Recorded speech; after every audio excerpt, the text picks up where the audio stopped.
group's game analysis project, we studied 4 games. These games were The Crew, Secret Hitler, Unstable Unicorns, and Left 4 Dead. The first game we studied was The Crew, a cooperative space exploration game. One of the most important rules of The Crew was not being able to talk. This added a refreshing level of challenge to the cooperative game, especially since we've experienced a lot of other cooperative games that have felt like the dominant strategy was clear and could be taken over by a leading player. While playing, the role of commander became pretty stressful, especially for players who are new to the game genre and didn't have a clear strategy. So sometimes feeling gameplay would feel like the commander's fault because their initial decision would affect everyone. However, winning or failing was also strongly affected by the design of limited communication, luck in the random deals, and also other team members' decisions, which influenced and limited players' future decisions.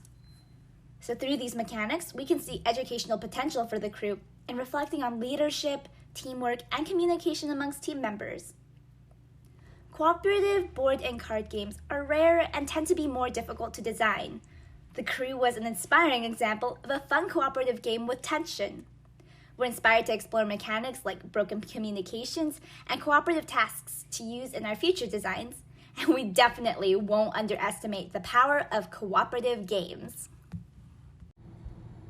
Secret Hitler is a hidden identity social deduction game which asks players divided into 2 teams, the liberals and the fascists. This game trains thinking and communication ability. You have to judge a person's identity by their actions. For example, a player can enact a liberal and a fascist policy in 2 different rounds. It definitely confuses players' judgment. Players in this game have to think from multiple angles, so they will not wrong a good person.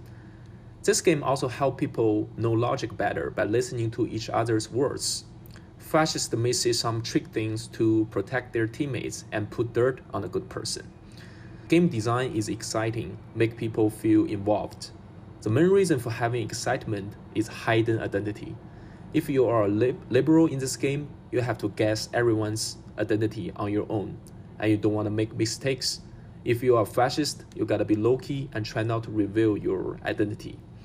My inspiration from this game is the involvement. Players' emotions are based on the sense of involvement.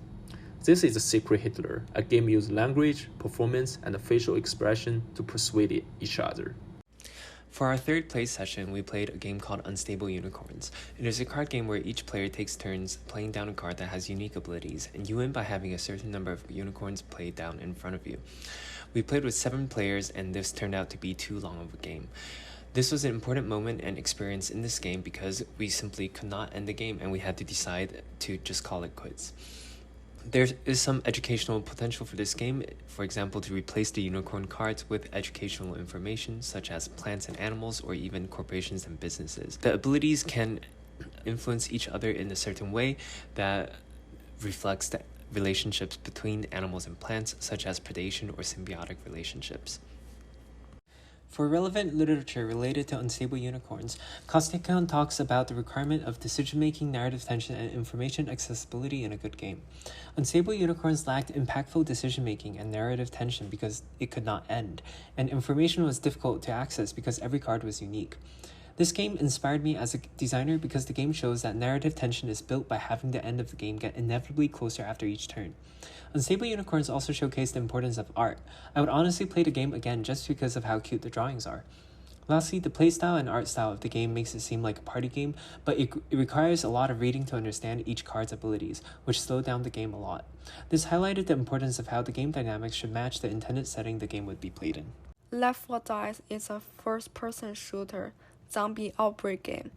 Players can choose from 4 survival characters: Francis, Bill, Zoe, and Louis, in single or multiplayer co-op mode. The goal of the game is to help survivors get out of the zombie era and destroy zombies along the way.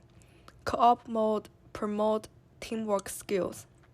Individuals can communicate with teammates in real time to quickly respond to different situations in the game. They can discuss different strategy for a particular infection, distribute resource, or decide to sacrifice the team to ensure that at least one survivor reached the checkpoint. Unlike other FPS games, characters in Left 4 Dead will be colored outlines and can be seen through walls, so players can focus on other teammate movement, precision, and health.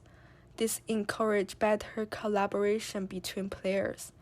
Game use sound design to create an in-game atmosphere that engage players emotionally, such as fear or stress. There are also differences in the use of sound effect, which player can hear to remind them of what kind of special infection they have, as well as various change or event that may become.